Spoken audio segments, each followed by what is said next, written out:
Saya beberapa kali training, kita dicari ilmu juga ya, masa persiapan pensiun, itu banyak orang yang ternyata nggak sadar.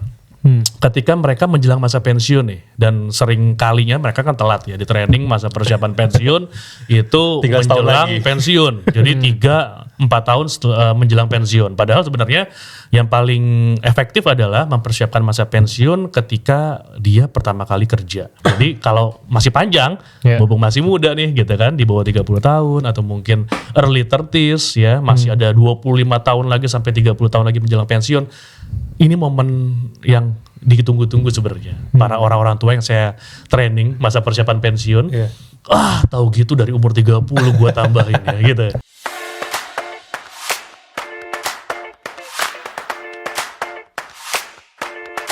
Ini emang menarik. Tadi kita udah bahas soal budgeting, terus Mas Ari sempat menyinggung juga oma-oma di Bali yang udah tua gitu ya. Terus mereka bisa buang-buang uang gitu. Ternyata udah kerja keras dari zaman dulu gitu. Nah, ini ada data menarik Mas, di Indonesia itu ternyata baru sekitar 37% orang yang menyiapkan dana pensiun. Artinya ya 63%-nya sama sekali belum kepikiran. Mungkin baru sampai nyiapin dana darurat, tapi kalau buat pensiun gitu ya, aduh kayaknya nanti dulu deh. Nanti gitu dulu ya. deh gitu ya. Nah, Masih jauh. sebenarnya kalau dipikir-pikir bahaya juga ya Mas ya. Kita aja sebenarnya nggak tahu gitu ya hidup di masa tua nanti kita sehat apa enggak gitu kan, terus kita nggak punya safety net gitu. Nah, menurut Mas Haris kenapa ya di Indonesia tuh orang-orang masih jarang banget berpikir soal bagaimana menyiapkan pensiun? Ya, karena mereka selalu berpandangan bahwa ini sebuah teori marketing ya. Mereka itu akan selalu mengeluarkan sesuatu hal untuk yang bisa dilihat secara fisik tangible ya, yang mereka bisa rasakan secara langsung saat ini, present ya, at present. Dan juga yang mereka bisa kalau zaman sekarang tuh pamerkan di sosmed. Ya, gitulah 3 kecenderungan ketika kita membicarakan sebuah marketing strategi yang kaitannya dengan capture market yang mereka akan cari atau mereka sasar gitu ya. Apakah kita salah satunya atau kita diantaranya? Rasa-rasanya iya, karena kita berhasil nih di brainwash gitu ya untuk mengarahkan uang yang kita punya sekarang, yang kita dapat untuk kebutuhan 3 tadi kategorinya ya kan, yang kita lihat secara fisik tangible ya kan, yang kita bisa rasakan at present dan juga yang kita bisa expose dan pamerkan di social media. Nah, itu yang membuat akhirnya ketiga tadi mengikis konsep yang seharusnya kita sudah persiapkan dari sekarang. Sebenarnya positifnya ada ketika kita kerja sebagai karyawan. Kita selalu dipaksakan untuk menyisihkan secara tidak langsung, sadar tidak sadar kita membayar premi atau iuran yang disebut sebagai BPJS ketenaga kerjaan. Atau yang lama atau lampau itu untuk generasi millennials dan sebelumnya jam sostek namanya. Jadi Iya, saya itu ya. Saya cuma ngetes aja ternyata berarti saya mulai nakar umurnya dapat. Saya beberapa kali training, kita dicari ilmu juga ya, masa persiapan pensiun itu banyak orang yang ternyata nggak sadar. Ketika mereka menjelang masa pensiun nih, dan sering kalinya mereka kan telat ya di training masa persiapan pensiun itu tinggal menjelang pensiun. Jadi 3-4 tahun menjelang pensiun. Padahal sebenarnya yang paling efektif adalah mempersiapkan masa pensiun ketika dia pertama kali kerja. Produktif di awal, itu udah langsung diarahkan untuk mempersiapkan masa pensiun. Itulah yang paling ideal. Ya, sehingga orang-orang yang sudah mereka menjelang masa senjanya gitu ya, mereka seringkali tuh baru sadar bahwa wah ternyata banyak ya kebutuhan pensiun. Tapi di sisi yang lain, alhamdulillahnya mereka sebagai karyawan ternyata begitu kita minta data, ya kan kita selalu meminta mereka itu melakukan pendataan atas aset dan liabilities kita ngomongnya. Aset itu berarti kekayaan mereka ya kan, dari yang lancar kas dan setara kas gitu ya, ada yang nggak terlalu lancar ya, itu investasi, sampai yang tidak lancar aset yang sifatnya guna fisik gitu ya, rumah dan lain sebagainya, apartemen itu kan nggak lancar. Itu didata semua tuh. Nah, di antara aset yang tidak lancar atau kurang lancar itu adalah tabungan pensiun. Ya, itu adalah BPJS ketenaga kerjaan, atau ada yang disebut sebagai DPLK atau DPPK. DPLK itu dana pensiun lembaga keuangan. Biasanya itu ada lembaga yang digandeng sama perusahaan untuk ngelolain dana pensiunnya. Ada DPPK, memang kantornya itu punya lembaga atau dia punya badan khusus yang untuk mengelola dana pensiun. Nah, ketika dia ngecek, kalau dia PLK itu perusahaan yang banyak di luaran situ yang kita mungkin sudah familiar dan mereka rata-rata udah go public juga. Itu kita bisa akses tuh dana pensiun saya berapa ya. Nah, ternyata begitu mereka sadar, rata-rata mereka ternyata punya 500 juta. Wah, saya punya 1 miliar di situ. Coba bayangin, kita yang selama ini mungkin ya bukan sebagai karyawan atau mungkin kita karyawan yang kebetulan mungkin tidak didaftarkan, kan ada ya, Iya, ada. kita disebutnya itu kalau dalam ekonomi itu disguise employment, jadi karyawan tersembunyi gitu ya, tidak terekspos. Itu mereka kalau nggak mempersiapkan dana yang mereka punya setiap bulan, gajinya mereka untuk disisihkan, mereka akan menganggap bahwa gajinya itulah itu semua yang akan mereka keluarkan untuk kebutuhan hidup. Ya kan? Tapi kalau sebagai karyawan coba Imam atau misalnya Mas Hanif udah ngecek nih gitu kan, sekarang gaji gue lebih besar mana nih? Saya mau ngetes dulu ya. Lebih besar gaji atau take home pay kira-kira? Ya, ini di bulan Ramadan menjelang buka puasa saya cek dulu nih konsentrasinya. Besaran mana? Lebih besar gaji apa take home pay? Gaji. Oke, kenapa gaji? Karena itu sebelum dipotong pajak. Oke, ya, oke. Ini masih konsen ini ternyata. Iya, Mas Hanif udah, udah ya.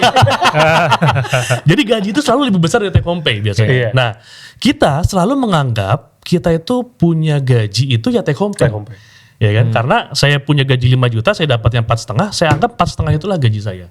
Nah, itu sebenarnya perilaku yang sudah kita dilatih secara tidak sadar bahwa cukup nggak cukup, kalau kita udah mengeluarkan untuk diri kita sendiri atau tadi saya bilang pay yourself first, maka otomatis pasti kita akan menyesuaikan dengan si 4,5 jutanya, bukan si 5 juta. Iya. Ya kan? Karena si 500 ribunya kita udah anggap itu uang hilang. Nah kan itu yang harus kita persiapkan sama halnya ketika kita menghadapi atau melihat pada jangka panjang gitu ya kebutuhan pensiun. Maka sekarang saya nggak akan ngomong ke detail statistik ya, tapi saya ngomong ke lingkungan kita dulu aja deh.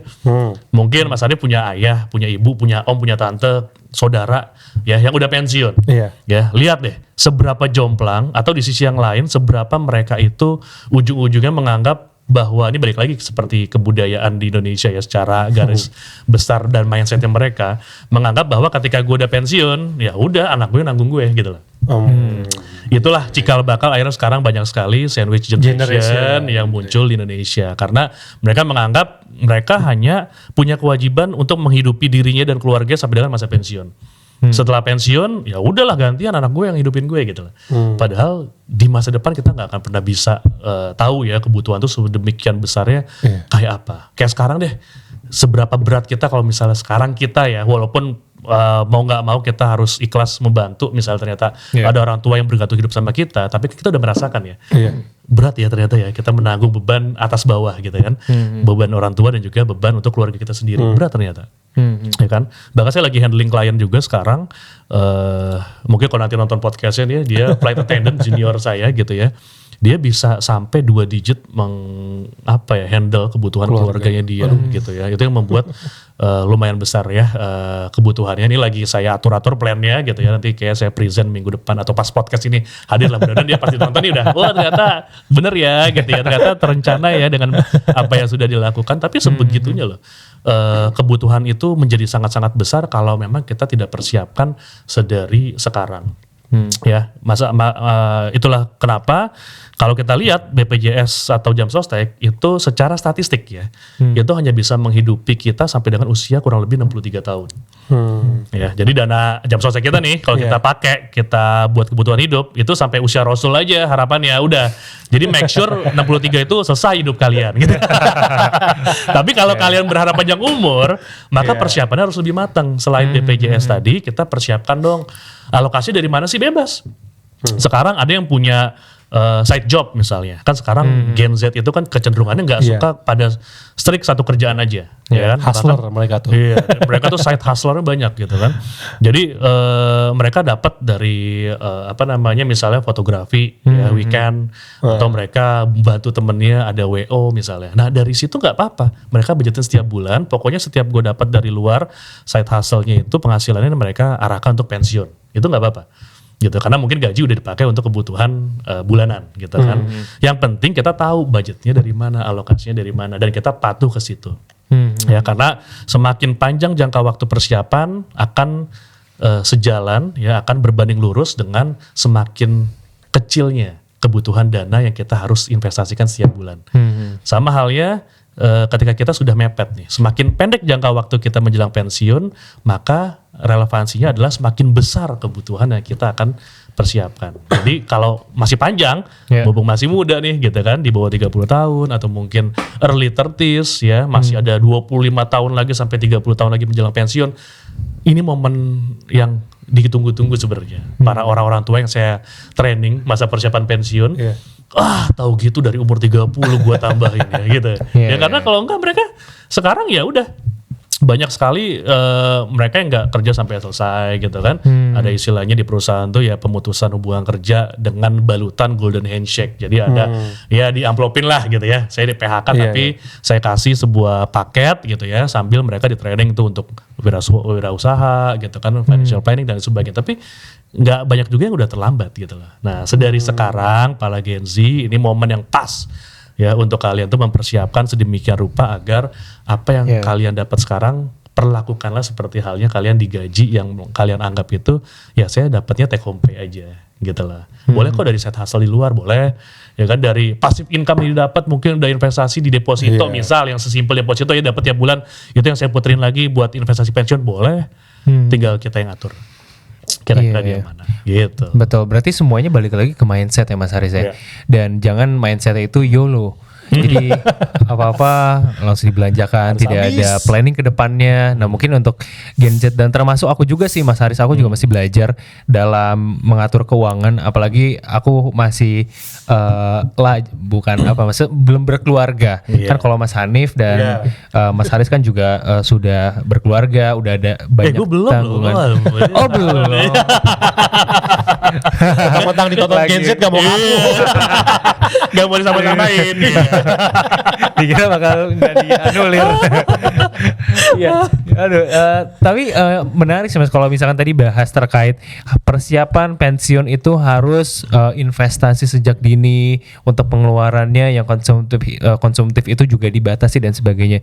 Tapi apakah tepat Mas kalau misalkan strategi kita itu mungkin kalau dari sisi persentase ya, investasi itu lebih besar daripada uang lain yang diputerin. Contohnya gini deh Mas, saya itu punya teman yang mana dia itu invest di kripto. Apalagi kan sekarang di 2024 ini banyak lah untuk altcoin, bitcoin dan sebagainya yang diprediksi akan naik ratusan persen.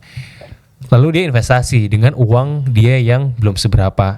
Keuntungannya paling cuma 50.000, 100.000, sedangkan dibandingkan teman-teman yang lain yang sudah bekerja jauh lebih lama dibandingkan dia, keuntungannya itu jauh lebih besar Mas, jutaan. Advice untuk orang-orang kayak gitu gimana Mas? Apakah harus tadi memperbesar penghasilannya dulu atau investasi leher ke atas atau gimana Mas? Ketika ada uang nganggur itu diputerinnya baiknya di mana? Di invest atau investasi leher ke atas? Ini pertanyaan bagus ya sebenarnya. Jadi kita investasi itu kan ada dua jenis ya. Tapi saya pingin mengambil quotes-nya Benjamin Franklin ya, bahwa dia pernah bilang bahwa the best investment we have is investment in knowledge. Jadi investasi terbaik yang kita miliki adalah investasi leher ke atas gitu ya, investasi di pengetahuan. Karena itulah yang nanti akan bisa memberikan kita return lebih cepat dibandingkan kita hanya sekedar tadi terpapar inklusi secara keuangan tapi belum tentu itu cocok dengan kebutuhan kita. Karena saya selalu bilang bahwa financial planning is a personal thing gitu ya. Jadi kita tuh melakukan perencanaan keuangan tuh nggak bisa umum. Saya memberikan sebuah seminar tuh umum, tapi at the end ketika itu comes to personal financial plan for pension misalnya, itu sih kita pasti sesi coachingnya one on one, karena nggak akan bisa kita bikin general. Ya kalau di general itu udah pasti ya kita ngomongin investasi idealnya pensiun dari sekarang 10-15% setiap bulan ya gitu ya. Terus asuransi ketika pensiun idealnya asuransi kesehatan ya. Tapi kita nggak pernah tahu masing-masing orang itu sama atau tidak kebutuhannya. Seberapa besar dia punya persiapan secara cash ya ataupun tabungan untuk memenuhi kebutuhan pensiunnya gitu kan. Karena kan ujung-ujungnya kebutuhan pensiun itu selalu secara garis besar diperhitungkan adalah total yang kita perhitungkan ada 4 faktor nih. Saya kasih spill sedikit ya kebutuhan pensiun kita. Faktor yang mempengaruhi kebutuhan pensiun yang pertama itu adalah pengeluaran kita saat ini. Oke, dari pengeluaran saat ini kita jadi punya benchmarking. Kira-kira seberapa besar pengeluaran yang harus saya persiapkan di masa pensiun, ya, memperhitungkan yang kedua faktornya itu inflasi yang ada di Indonesia lah kita ngomong. Inflasi sendiri kita nggak boleh terkecoh ya, karena inflasi di Indonesia kan selalu diutarakan berapa sih inflasi di BPS, ada pernah dengar nggak? 5% ya, 5%, 10%. Not even 5% loh, 3%, atau bahkan 2% ya. Dan you know what? In fact, 2% tadi itu adalah inflasi kumulatif kita ngomongnya.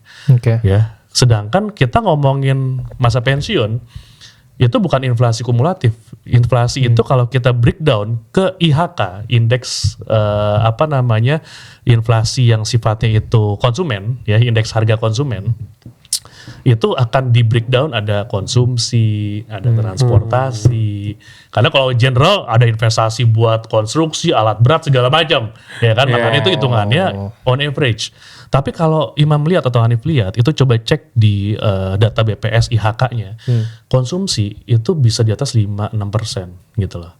Ya, jadi buat konsumsi kita sehari-hari ya, yang paling actual dan kita bisa pertanggungjawabkan statement dari emak-emak kita di rumah atau istri kita ya kalau udah berkeluarga. Coba tanya, mana ada cerita cabai inflasi 5%? Gak ada. Sekali inflasi 50%. Iya, sekali 50%. Iya. Kayak beras deh yang lagi ada rame. beras. Beras lagi rame. Iya, beras gak ada cerita main inflasi 2%, 3%, 5% gak main dia. 10, 20%, bahkan 50% langsung.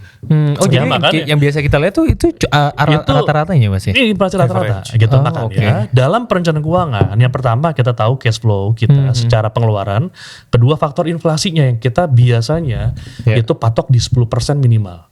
Ya, udah mentok-mentok banget tuh ya di 7-8% lah, jangan itu dibikin lebih rendah lagi, karena kalau enggak ekspektasi kita jadi ketinggian. Ekspektasi dalam artian bahwa saya ngerasa dana pensiun saya cukup, nah padahal ternyata nggak cukup gitu kan. Nah yang ketiga itu usia harapan hidup.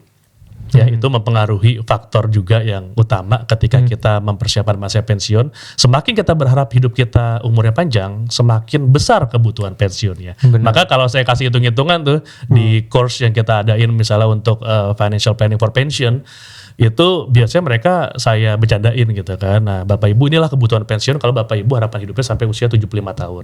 Mau lebih rendah, jangan ngarepin umur panjang-panjang. Berhenti di 60, 63 ya. Makanya make sure setelah pensiun itu udah intensitas ibadah semakin tinggi gitu. Puasanya jangan lagi cuman puasa dari subuh sampai maghrib, diiringi sama duhanya, tadarusnya, supaya 63 itu udah siap mentalnya. Betul. Ya.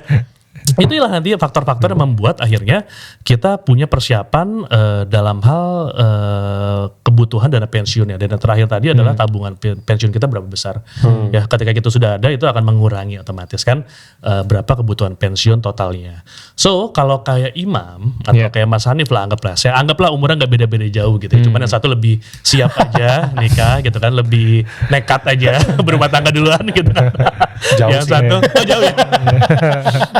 Jadi hitungan saya tuh, itu nggak pernah kalau kita nih umur-umur mungkin 30 sampai mentok itu 35. Atau bahkan ada yang 25 sampai 35 lah ya. Range-nya itu 10 tahun, itu nggak akan pernah di bawah 5 atau bahkan 10 miliar persiapan kebutuhan pensiunnya.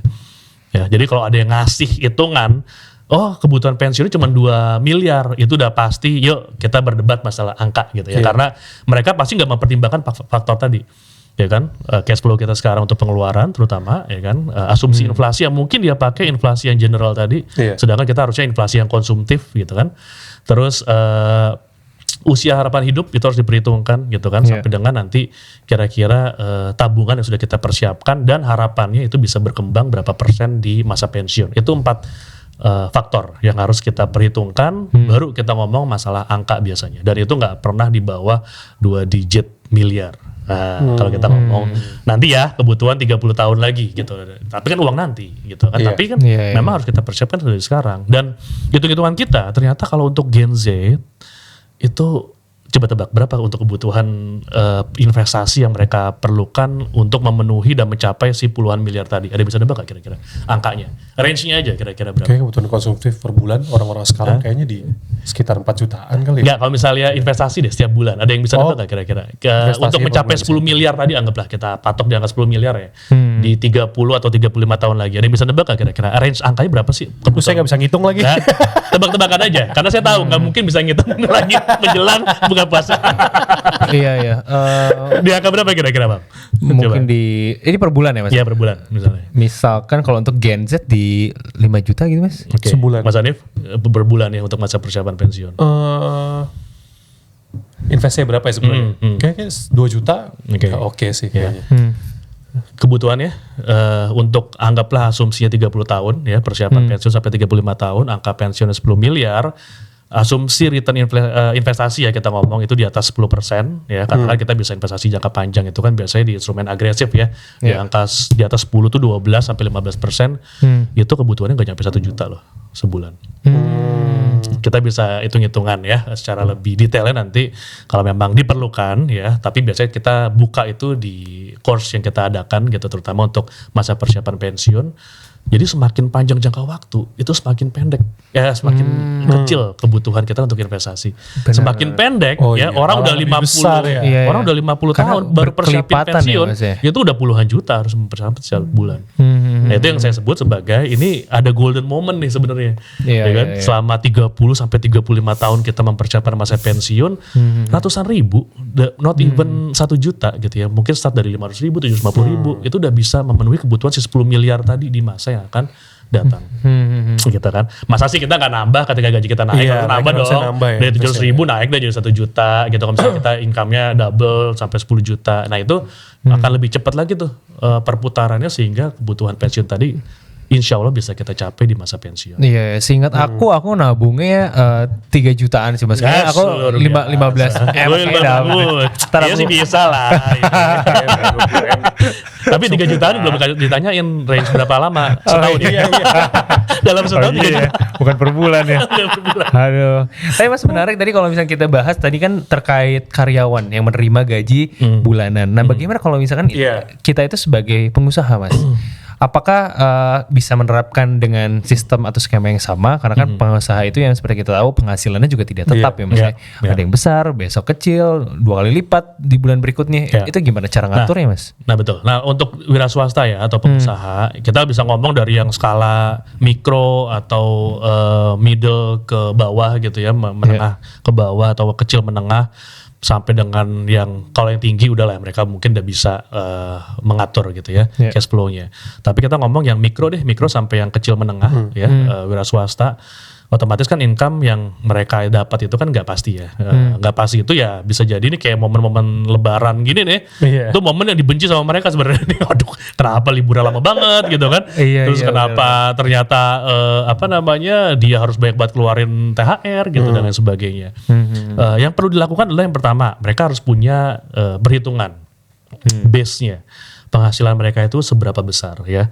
Mau itu yang mungkin wira swasta, freelancer gitu ya kan. Mereka rata-rata kan punya penghasilan yang bisa di-average-kan gitu kan dalam bulanannya itu berapa. Dan biasanya mereka tuh udah nggak ngomongin baru kerja bulan ini terus mikirin investasi tuh. Mereka biasanya udah setahun 2 tahun. Sekarang udah mulai dalam tahap sadar gitu kan bahwa ternyata gue punya saving, tapi gue belum ketemu nih on average berapa yang bisa di saving setiap bulan. Nah itulah yang harus dihitung-hitung setiap bulannya ya.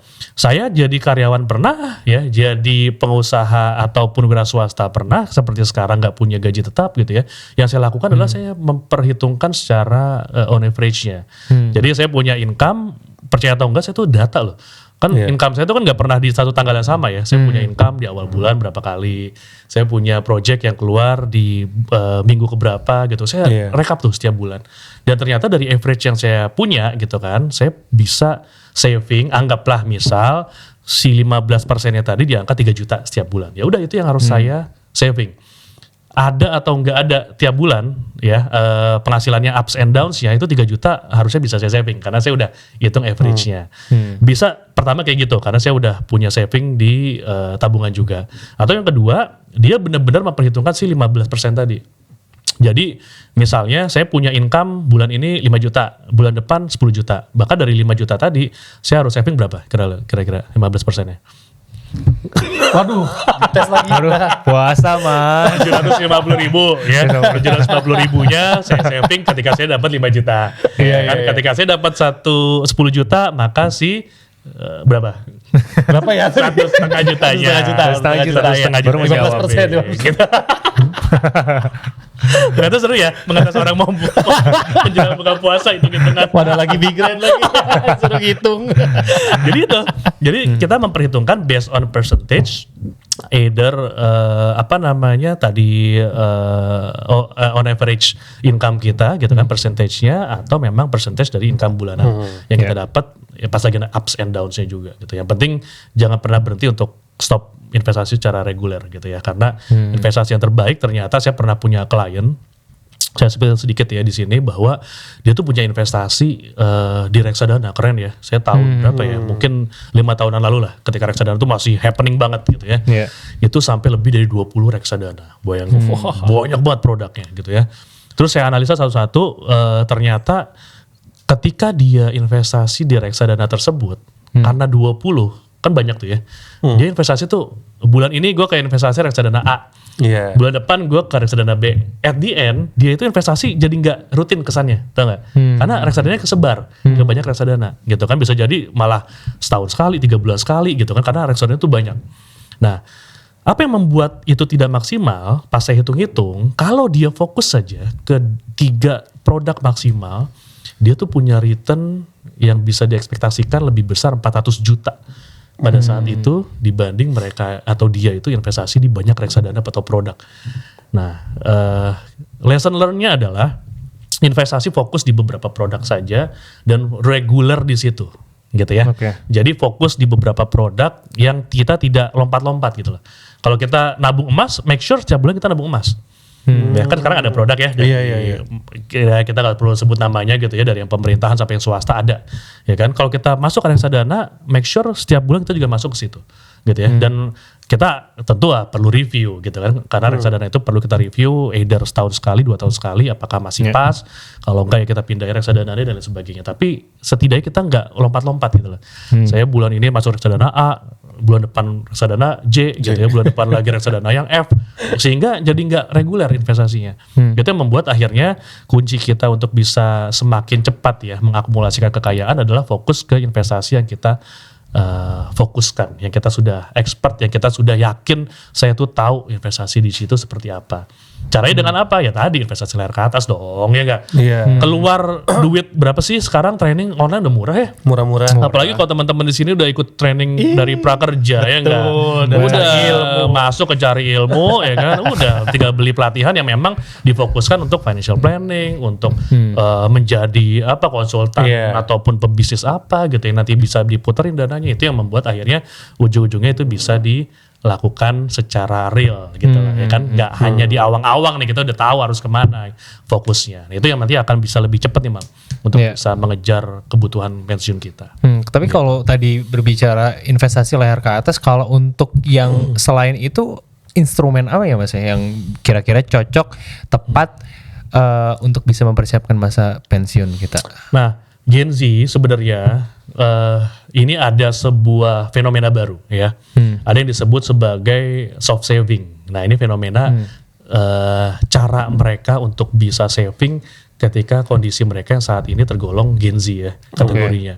Apa itu soft saving? Jadi gini, mereka itu cenderung untuk menggunakan penghasilan yang mereka dapat lebih besar untuk kebutuhan dan gaya hidup mereka saat ini, dan lebih sedikit untuk kebutuhan di masa yang akan datang.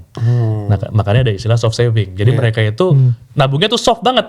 Hampir Saya lagi itu.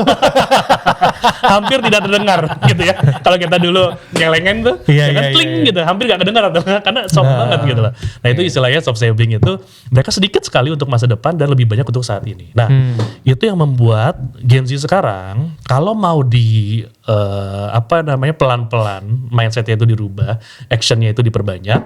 Soft saving tadi secara sebenarnya kebiasaan itu udah lumayan bagus, karena berarti mereka udah menyisihkan nih, walaupun sedikit. Tinggal sekarang diarahkan ke produknya. Nah, produknya itu dari mana? Saya nggak bisa ngomong general gitu ya. Produk itu spesifik ke kita karena dengan kita berinvestasi pasti kita akan dianalisa secara profil resiko sebutannya.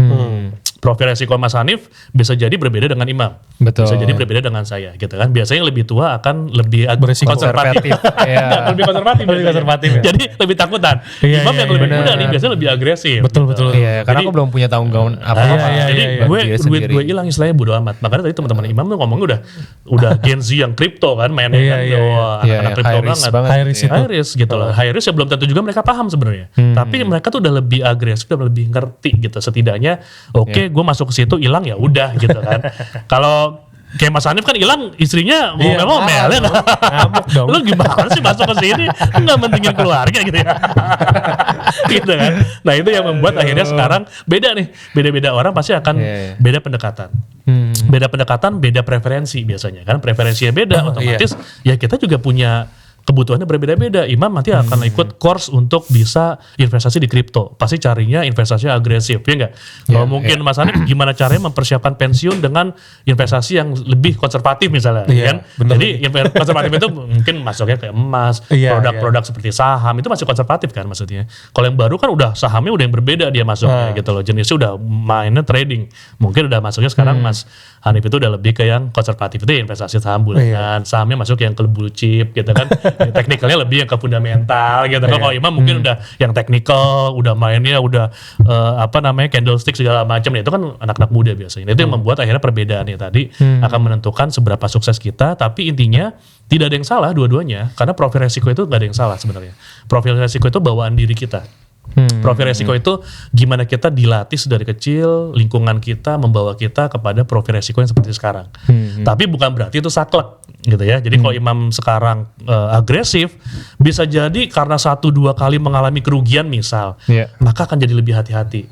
Agresifnya jadi lebih terkontrol, agresifnya jadi lebih termanage, nggak yang serampangan gitu kan. Atau Mas Hanif sekarang konservatif. Tapi ternyata begitu belajar investasi di saham seperti apa, ternyata masuk ke saham dapat dividen lumayan, ternyata di fundamental nggak seserem yang diperkirakan ya, investasi saham yang blue chip misalnya, udah masuk ke second layer sahamnya, ternyata bisa jadi lebih agresif. Nah jadi balik lagi nih kepada kemauan kita untuk belajar gitu ya. Jadi yang konservatif bisa jadi lebih agresif ya, ke moderat dulu biasanya baru agresif. Yang agresif karena serampangan bisa jadi pelan-pelan menahan. Akhirnya jadi lama-lama jadi moderat. Syukur-syukur gak terlalu konservatif. Nah, jadi balik lagi nih, kebutuhan kita pasti akan berbeda-beda dan keberanian kita serta pengalaman itu yang nanti akan menentukan kira-kira kita investasinya masuk ke yang mana. Nah, itu loh catatan untuk Gen Z ya. Bentar Mas, ini ada pertanyaan titipan. Mas Haris kalau pacaran split bill nggak? Tapi sorry ya, ini para Gen Z ya, please lah. Men, ini pride kita sebagai laki-laki, men. Kita nggak perlu split bill. Jadi kita nggak perlu split bill, tapi gantian bayar aja. Udah. Kurang lebih mirip sih. Cuma nggak malu-maluin aja sih. Kayak kalau split bill tuh kayak come on, kita laki-laki ini agak turun ya harga diri kita. Betul. Bayarin aja next time-nya kita kasih kode lah kalau misalnya lagi mau gantian. Kemarin kan gua udah. Biasanya apa yang paling gampang biasanya kodenya? Aku cari tempat duduk duluan ya kalau misalnya kita pesan kopi. Aku jaga tempat duduknya atau aku ini cari kosan. Udah dia yang bayar otomatis. Jangan gitu aja lah. Cari caranya itu lebih pintar aja supaya kita Giliran ngopi kita yang bayarin. Kalau kita minta ngajak makan all you can eat, nah kita yang bayarin. Jadi kita bisa saving mah. Bener. Karena enak banget gitu ya Mas Hanif ya, punya knowledge kayak gini. Kan biasanya untuk yang punya knowledge kayak gini perempuan ya Mas Hanif ya. Mas Haris. Jadi masih dengan Mas Hanif ini. Haris Hanif tuh kayak sama gitu. Jadi biasanya kan emang yang punya knowledge untuk ngatur-ngatur gitu kan biasanya perempuan ya Mas ya. Tapi jangan salah loh. Perempuan itu memang agak deketan dikit ya supaya kedengarannya. Perempuan itu memang menjadi menteri keuangan rata-rata di keluarga. Di keluarga. Ya. Bahkan di Indonesia. Bukan di Indonesia ya. Literally menteri keuangan. Menteri keuangan perempuan. Tapi gak melulu si menteri keuangan yang kita nobatkan itu ternyata punya kompetensi untuk mengatur keuangan loh. Nah itulah tugas kita sebenarnya. Bukan berarti kita mengambil alih seluruhnya gitu ya menjadi tugas kita. Karena ya laki-laki secara hitohnya itu ya mereka adalah si pencari nafkah gitu ya. Tapi kita harus bisa edukasi dia. kasihlah sebuah momen untuk dia ngambil training apa gitu ya. Kasihlah knowledge supaya dia bisa paham. Ya diajarin supaya naruhnya itu benar gitu kan. Diajarin supaya nggak gampang gatelan gitu ya. Karena kan kalau ada rekening kan gatel ya kita orangnya ya. Ada rekening 5 juta nih dipakai buat apa nih ya gitu. Ada duit kelihatannya. Coba kalau dibikin gak ada duit. Tapi masuknya apa? Duitnya itu ada sebenarnya. Cuman dipindahin ke produk yang agak susah nih. Agak effort buat bisa dicairin gitu. Karena itu kan jadi salah satu cara supaya bisa diakalin gitu ya. Itu yang saya alami juga. Nggak semua lawan jenis yang berhubungan dengan saya secara sosial ya maksudnya ya. Ya yang kita menjalin hubungan serius itu mereka paham keuangan. Itu yang PR saya nih sebagai laki-laki untuk menjelaskan gitu betul. supaya mengarahkan.